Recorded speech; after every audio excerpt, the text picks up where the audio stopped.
Good morning, Miss Susie. Glad to be with you too. Glad you are on board with us.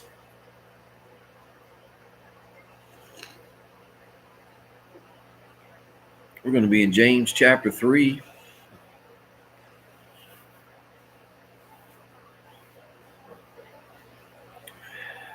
Everybody has gotten a good beverage. Mine, of course, is coffee with a lot of honey. My my thing is honey goes on just about everything. I really like some good honey in my Chevy hat. So I'm pretty well easy to please. Chevy hat and good beverage. Hope everybody's enjoying a good beverage. Uh, some of you have been asking. You want to see how the fish are doing? So there you go. If you want to see, I know it's not up real close, but maybe I should give you a little. Maybe I should introduce you to them up close. I don't know. Let's see. Yeah, that's about as close as I can get. Sorry. We got our bluegill are getting really big. Don't know if you can see them. Getting really big. The bass is shy. He's hiding today. He's back there in the back, not doing much. But Mr. Bass is getting really big. He's probably pushing 1.5 pounds now. So he's getting big. But enjoying the tank. You know, a little leak every once in a while, but hey, that just builds character. Okay, maybe give everybody time to get on board here with us. Hey, Tim Time, that's right. Hey, Brittany. Tim Time. That's right. Grab your swords and get ready for Tim Time. It was so good to get to meet you, Braydon. I'd met him over at a church function where he was doing something with Caleb over there. So, but that was a neat day for him to qualify for state, multiple events. It's crazy. Just bottle up some of that youth where you can just run miles and miles and miles. Oh, by the way, we need you to run 2 more miles. Okay, great. Yeah, I'll do that. It's crazy, isn't it? He beat his mile. Well, personal. Well, oh, at 4:54. Good gravy. 4:54.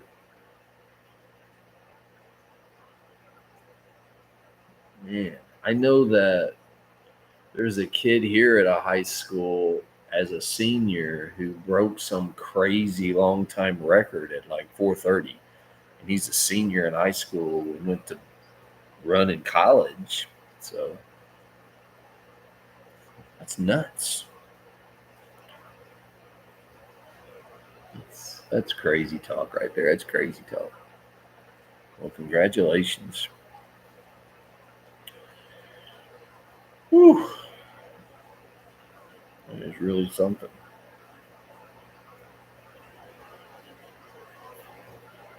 Being under 5 minutes running a mile. I'm glad to be able to drive a mile in under 5 minutes, like in my car. Crazy.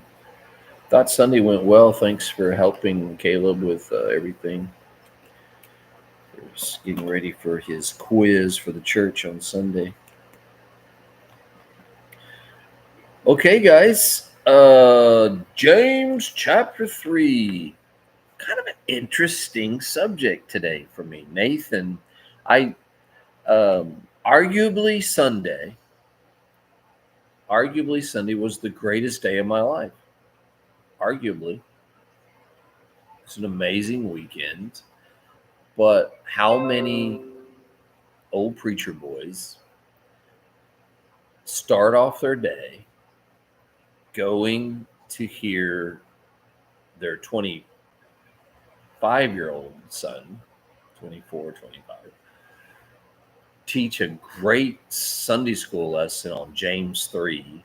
And I have the notes on that, by the way. And I'm actually going to stony size it and use some of it today because it was really, really good.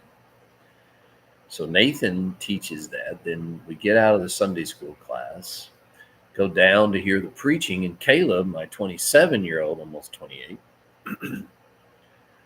is preaching the sermon and he preaches on the gospel. And, yeah, he's my son, but I would recommend that message to anyone that needs to hear the gospel, the pure gospel. I'd put it up there with anyone that I've heard, and I hear a lot of preachers, my son or not. I would say that about that message. And so, if you want to find it, Southland Baptist Temple. You can find them on Facebook or on YouTube. And you can go to this past Sunday's sermon and hear Caleb preach for 30 minutes, the gospel, and nails it. Absolutely nails it. Then I go out and eat. We talk some Jesus and have an amazing time. Come all the way home. And when I get home, I have cards that my daughter's made for me. Sorry about that. Trying to reach it. And I got a rock. That's one of my gifts. But I have a card for Daddy from my 7-year-old and a card from my 5-year-old. And the cards are next to a tray on my place where I sit here with lots of food. I mean, my drop dead gorgeous wife, Miss Brittany, has made me a steak omelet, and I have an apple over here and tater tots with plenty of ketchup. It's enough to make your tongue slap your brain silly. It's the kind of meal that you would have to call your granny and say, look, Granny, this meal I'm about to eat is going to kick my granny in the creek. And so you've got to put on a life preserver quick before I eat the meal. That's how good it is. That's how good this meal is. What a day. Arguably best day of my life. I'd put it right up there. Dads understand this. Moms not so much. Moms don't talk like this, but dads sit around and say things like this at the Hardee's while we're eating, tater tots or whatever. There are times in a man's life when he can say, it's okay, I can go home now. It's okay. Everything is perfect. Nothing, I want for nothing. I absolutely want nothing because I have it all now. I have everything. And Sunday was that day for me. I've had days like that in my life, of course. But arguably getting to see the boys do what they did, and I sat there at lunch watching my daughter-in-laws and how they were talking to my sons. And so they have found just jewels in wives. Planning a couple of trips. They're heading down to Florida this week. Caleb and Khalid, and then later in June, Talon and Nathan got some really great friends, and they're going down to Florida. There's just that time, those times in life, they love the Lord Jesus Christ with all of their heart. There isn't anything else in this world that I want. That's it. That's it. What happened to me Sunday is all that I would ever want. So this side of heaven, it can't get better than that. It can't get better than that. So that got me to really thinking. And And I was thinking about how Nathan was teaching on the use of the tongue out of James chapter 3. So I want to read these verses, and I'm going to probably take it and spin it a bit as I try to make it practical for us today. And I've chosen the subject of theology and dispensationalism because I think it really um, is a great example of what's going on in the church today and how discontented we are in the church today.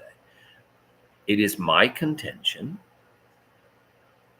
that the church is as discontented and misguided and blinded today as maybe ever in all of American history.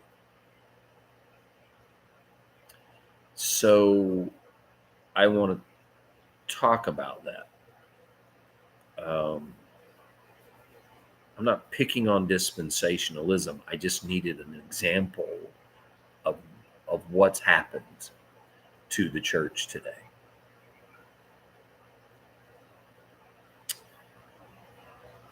So let's read our text. James chapter 3, 1 through 9. James chapter 3, 1 through 9. Let me grab my spectacles. A little bit of help never hurts. So, let not many of you become teachers, my brethren, knowing that as such we will incur a stricter judgment. That's all leadership in any church that stands up and tries to teach anything or represents a leadership position. You will be on another level in judgment. For we all stumble in many ways. If anyone does not stumble in what he says, he's a perfect man, able to bridle the whole body as well. Now, if we put the bits into the horses' mouths so that they will obey us, we direct their entire body as well. Look at the ships. Also, though they are so great and driven by strong winds and are still directed by a very small rudder, wherever the inclination of the pilot desires, so also the tongue is a small part of the body, and yet it boasts of great things. Now, before you say, well, the tongue doesn't do anything, the tongue's a muscle in your mouth, it doesn't do anything, it's just a, what do you mean it doesn't? Well, the Bible has many places where it talks about, like in Romans chapter 3, 13 and 15, the throat is an open sepulcher, an open grave. Uh, their feet were swift to shed blood. Well, their feet didn't shed any blood, and their throat is an esophagus. It's not a grave. There. Isaiah, remember in chapter 6, Isaiah says, I'm a man of unclean lips. I don't know if his lips were unclean. I mean, I just had to, if he washed his mouth, he had clean lips. That's not, in the first century, it was not foreign to say, for example, if somebody says, I hate you with all my gut, I hate you, I hate your guts or whatever. Well, you don't hate their guts. I mean, you don't even know their guts. Their guts are, we take body parts and we use them to ascribe meaning. This is not a foreign thing. So what is the tongue here? It's your heart. When you speak something, what James is saying is it's directly connected to your heart. When something comes out of your mouth, it's directly related to your heart. Okay. See how great a forest is set aflame by such a small fire. Just a little spark burns a whole forest down, right? That's what Smokey the Bear says. And the tongue is a fire, the very world of iniquity. Wow. The tongue is the world of iniquity? Yeah.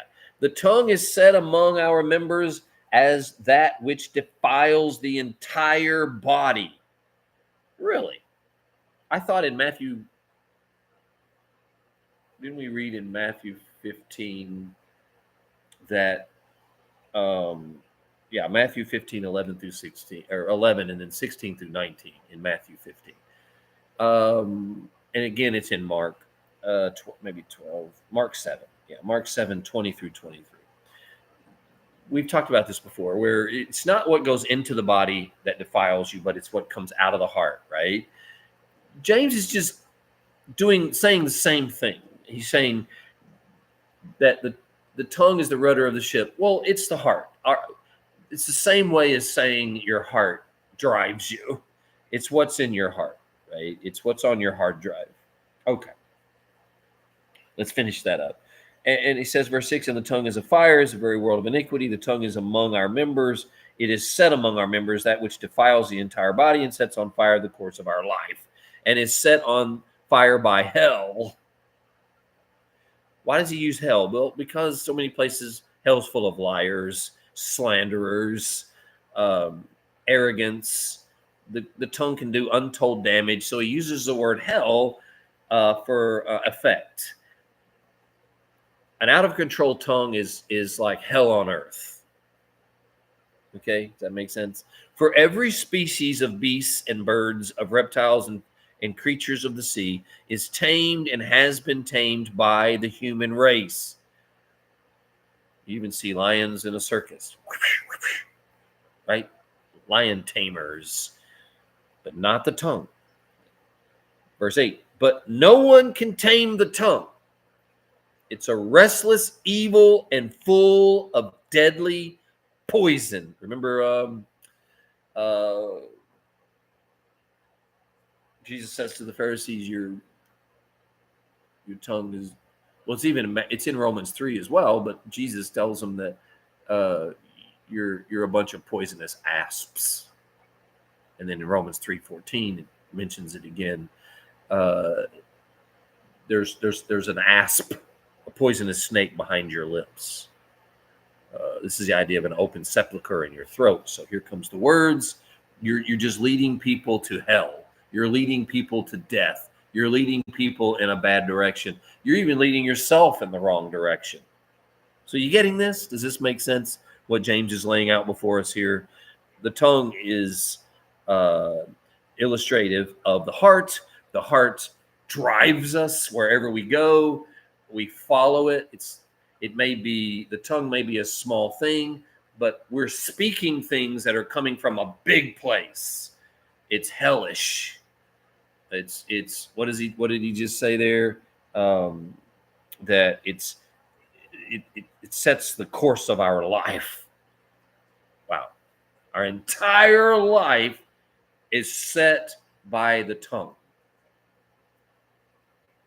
Again, which is coming from the heart. Remember what Jesus said. He told them, look, they didn't wash their hands, and some Pharisees said, you don't make your disciples wash their hands. I'm sure they said it just like, they contact like babes from Green Acres. No, they probably didn't talk like that. But Jesus says, it's not what you put into the body that defiles you. It's what comes out of the body. I told a guy this week I didn't believe in germs. Obviously, there are germs, but I believe God is working on this guy.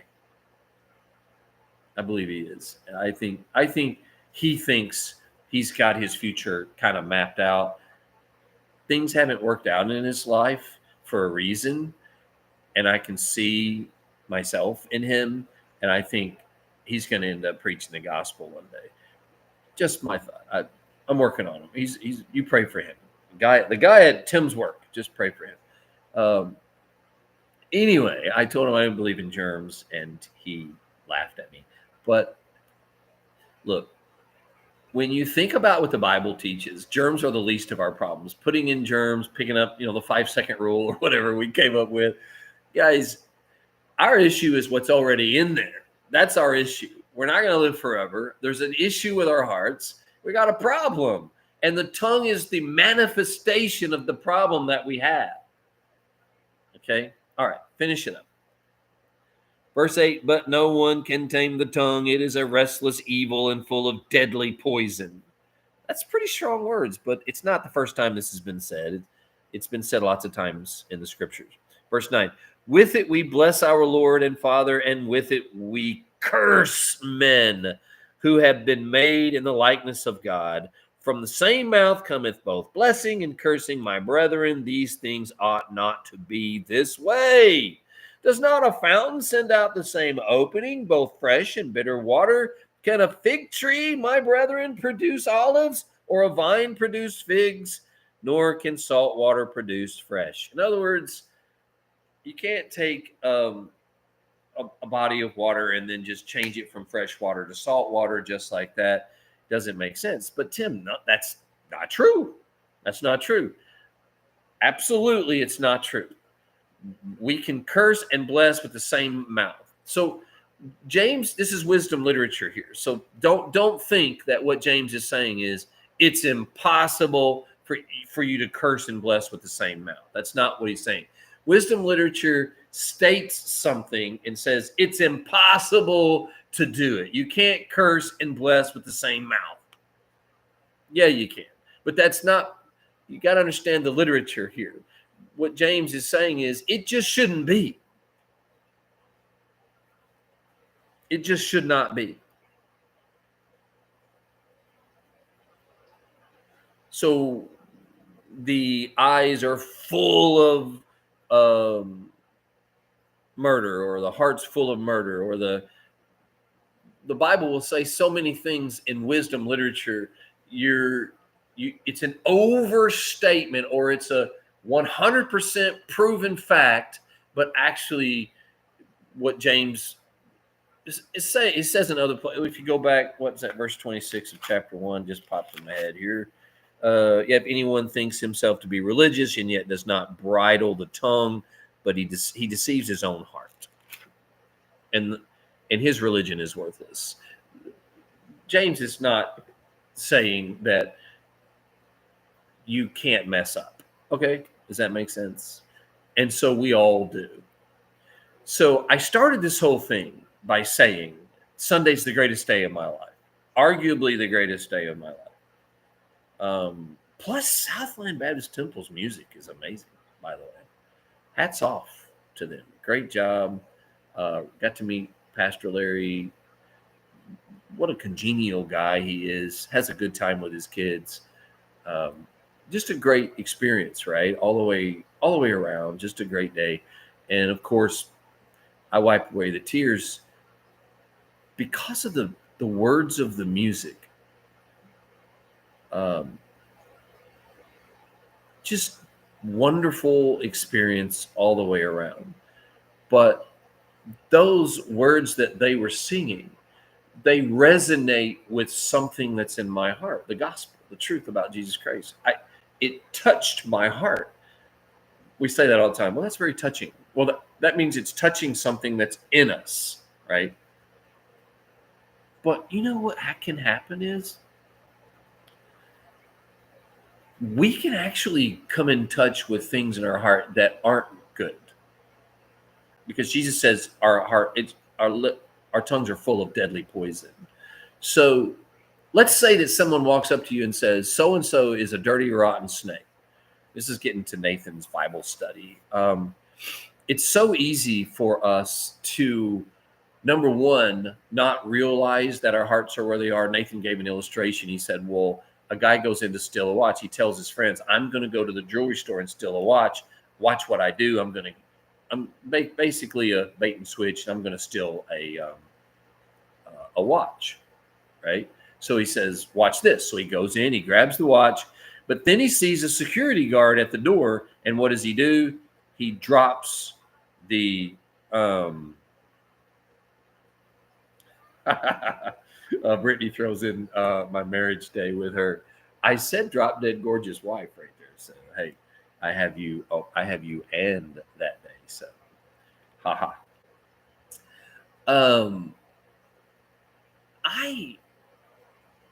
I just think it's a great illustration because you're standing, you have in your heart to steal the watch, but you don't ultimately steal the watch. Why? Because of self-preservation. You don't want to get caught. And once you see the security guard standing there, it hits you. Wow, I could get in a lot of trouble here. So you want to steal the watch. Then you change to not want to steal the watch but it's all about self-preservation. Jesus, James, Paul mentions it. There is something in your heart that just wants to put yourself first all the time. Self and sin are synonymous. Okay. So, first of all, we have to realize what we're capable of. And the way we realize that is what comes out of our mouths. We realize, oh, hey, I'm going to steal that watch, right? That only revealed what was already in the heart. It's not that he made up a plan and then he put it into his heart. It was already in there to begin with. And that's a great way to start off the Bible study there in the first couple of verses. The context here really is teaching. Yes, teaching about general things in life, but teaching Bible, teaching the scriptures. And he goes on in verse 5 and 6 says, fire is destructive. Tongues kill relationship. They kill reputations. They actually are where hypocrisy comes from. Hypocrisy was, it came from a word where you were actually in a play and you were faking who you were. You were putting on a face, a different face, and you were a hypocrite. Well, it actually goes further than that. It's you gave a script, you had a script, and you played the part of someone that you were not. And look, people can actually take religion, they take Bible stuff, they take theologies, and they run around talking about that as if they're living it. This happens all the time. When people are big time, boastful Christian people, big Bible people, but aren't sharing their faith with anyone, never inviting anyone to church, never talking about Jesus. Yesterday I'm cleaning some machines. I'm down there scrubbing some machines, and there's such a nice black gentleman sitting at one of the machines. And I've seen him before. We've said hello before, but he overheard me I'm going to give you the short version. He overheard me having a conversation about Jesus. He looks over his left shoulder at me and he goes, I am so blessed today, my brother, so blessed today. Now, I'd seen him several times where we just kind of, talked. He smiled, but there was something different about that guy. I could just tell by just being around him. And once he heard me have that conversation, out of his mouth came the overflow of his heart. Now, this kind of thing happens to you all the time. I'm sure you have these experiences. What does it take to get it to come out of your mouth? What happens to you when it comes out? Now, we tell people, don't give me lip service. I'm not interested in your words. I want to see your actions. Well, what people are saying when they say that is, you're talking a good talk, but something's not right about this. And I think the context for James here is like in James chapter 2, faith without works is dead. I think he continues this talk into James chapter 3, and I think Nathan nails it. Taming the tongue is impossible. So we already know that we can't tame the tongue perfectly. So what do we have to do? Well, we have to remember that if you're going to be a teacher, you have to be perfect. I don't think that word perfect means that you never mess up. James says it otherwise. You're going to mess up. You're obviously not going to be perfect. The word perfect here, I think, really has come to a certain maturity where you can control it, where it's not a wildfire. It's not just, you're not spewing poison. Are you going to mess up and do dumb things and say, yeah, and you have to learn to say, I'm sorry, or could you pray for me, or could you give me more light on that? Things we've already talked about before. But you got to get to the point where the tongue doesn't control you. Recently, I was in a really intense meeting, and someone after the meeting said, how do you stay so calm? Well, I guess I've been in trouble so much in my life. I've gotten good at it. I don't take any credit for it. But you calm how do I keep my tongue in check? I just quote scripture. I just go to scripture. I just read it. I don't try to make it personal or whatever. But there's people in that room just lying, like one lie right after another, just lying, making things up, building straw houses, burning them down, one lie right after another, and then verbal attacks and their tongue is totally out of control. It's just building fires and spewing poison like they're a poisonous asp, and they're just biting and devouring, Paul said. Well, all of this in the name of religion. So he says in verse 9 and 10, he talks about blessing and cursing. I believe it's not coming. I think Satan's attacked the church, and he has done a crazy good job at destroying the church. So it's interesting. I have applications, resumes out in other churches, and people don't want me.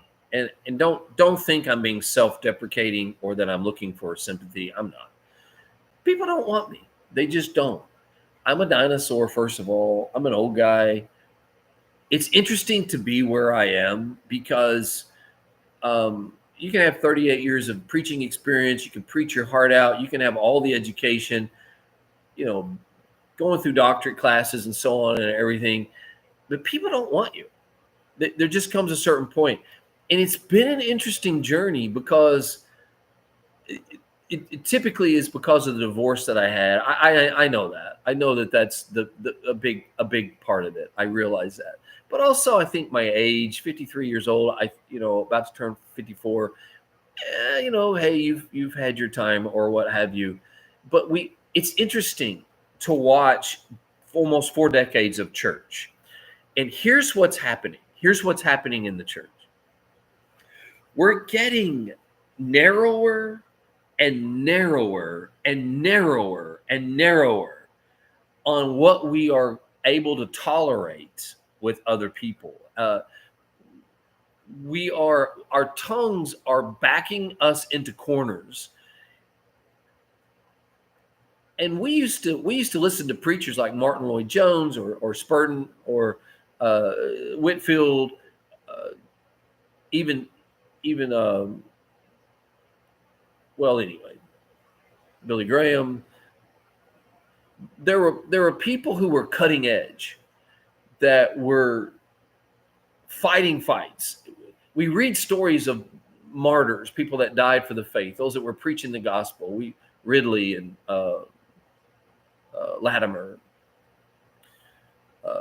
You go back to Tyndale, missionaries that Judson Taylor, or Taylor, Judson Taylor, Taylor Judson. I don't remember.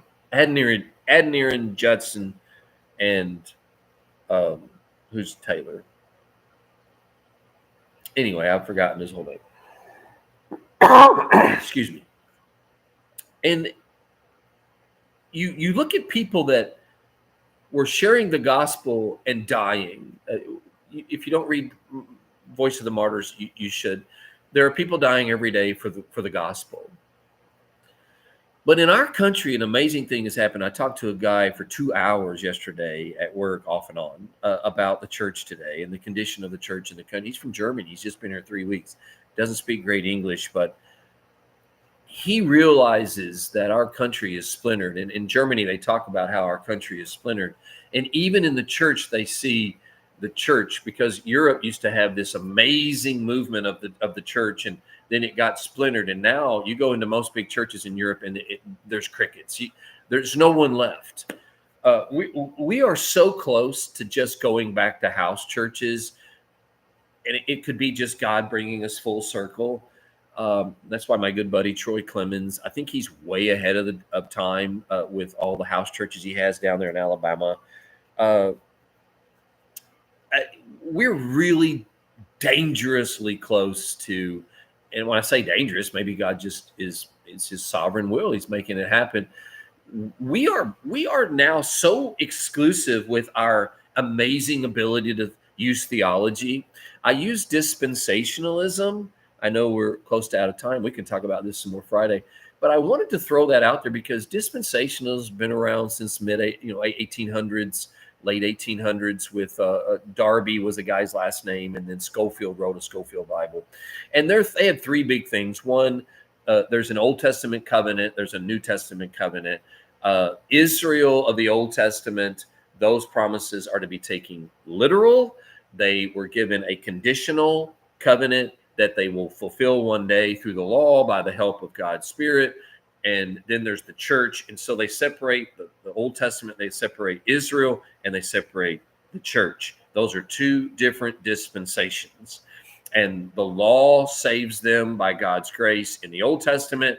And in the New Testament, the dispensationalist teaches that the church is saved by grace today. So, interestingly enough, Darby was a Calvinist, full on 5-point Calvinist. But when I hear dispensationalists talk, there's so much pride in the dispensationalists that it's interesting. Darby, all Darby is, I've read everything I can read on him, I think, but he wanted grace. He wanted pure grace. He didn't want anybody earning their salvation in this age of grace, as he calls it, in this church age. He wanted it to be pure grace. He wanted it so badly that he obviously, I think, went too far with his literalist interpretation of so many things in the Old Testament that I think are clearly figurative. And then what they've done with the book of Revelation, I think, is sad. I don't think that I can go that far with them on dispensationalist approach toward the book of Revelation. Having said all that, though, I do not think that Darby or Schofield, I mean, the joke is that you read, if you're a dispensationalist, you read from the Old Testament into the New. If you are a covenant theologian, where I would be more in that camp, you read from the New Testament back to the Old Testament, that they saw Christ coming and so on and so forth. But the joke is that if you're a dispensationalist, you read from the bottom up. You read the Schofield reference Bible notes, pre-tribulation rapture, and 1,000-year literal reign of Christ on the earth. That all came from Schofield's notes and came up into the passages of Scripture. And people make jokes about all of that. You know, it used to be, and I want to close with this, and we'll talk about it Friday. It used to be that a dispensationalist, and I'd say probably 60, 70% of the churches now are teaching dispensational teaching, at least leaky dispensationalism. People like John MacArthur's eschatology is really dispensationalism, which he has that in his background. But he's also he's a covenant theologian, but he's dispensational, what have you, because dispensationalists were Calvinists. So it's interesting, isn't it? Here's what I think is happening. I think because of YouTube and Facebook and everything else, we have just watched the church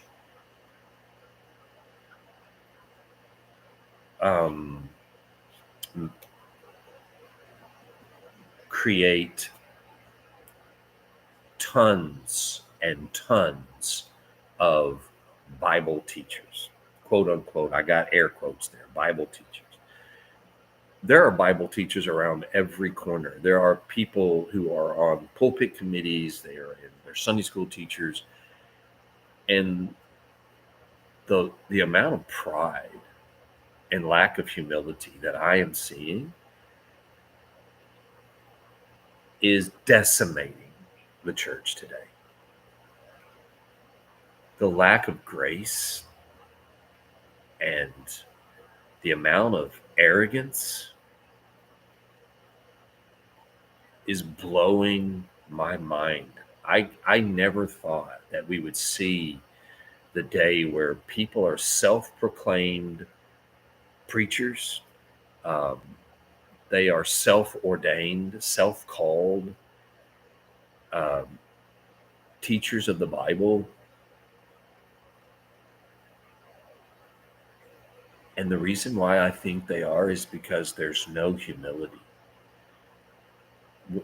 James says that those that are perfect, I think those that are mature, they're going to realize this,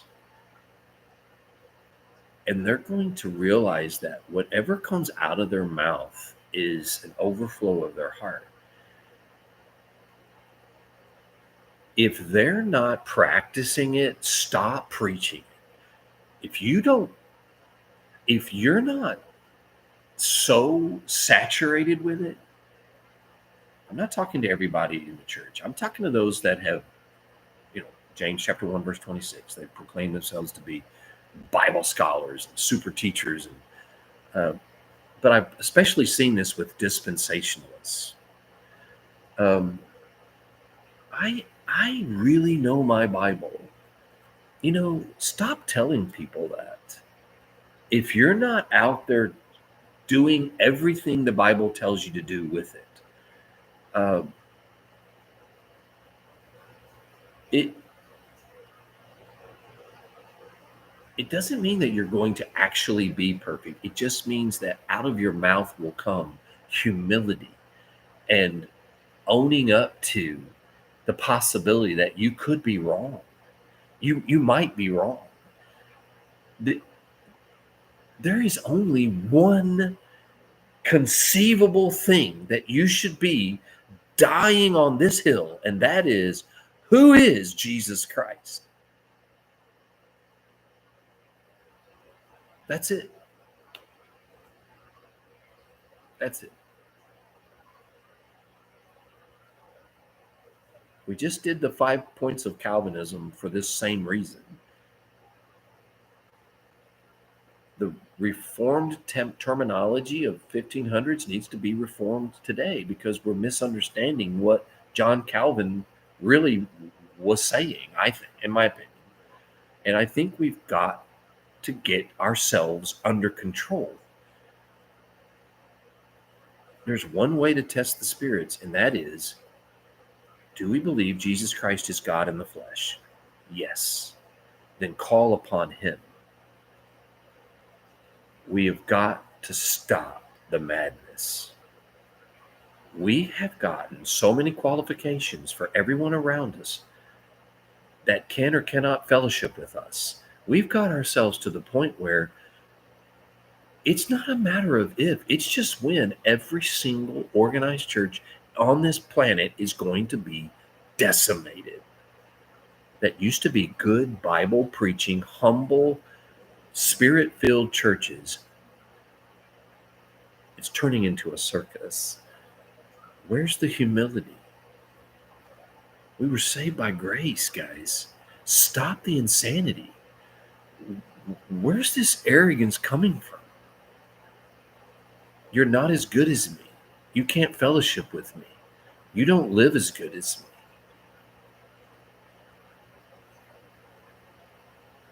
We have rules in our churches that would prevent Jesus Christ from being pastors and being a pastor or being a teacher. Paul would not be allowed to pastor almost all churches. What have we done? What's happened to us? Greatest day of my life Sunday. I'm not bitter. I'm just crazy concerned. I'm crazy concerned. So, Lord, wake us up, right? Itching ears. Dispensationalism can make people feel better about the place with God. Yeah, that's exactly right. It enables self-righteousness disguised as grace. Perfectly said. A disguise.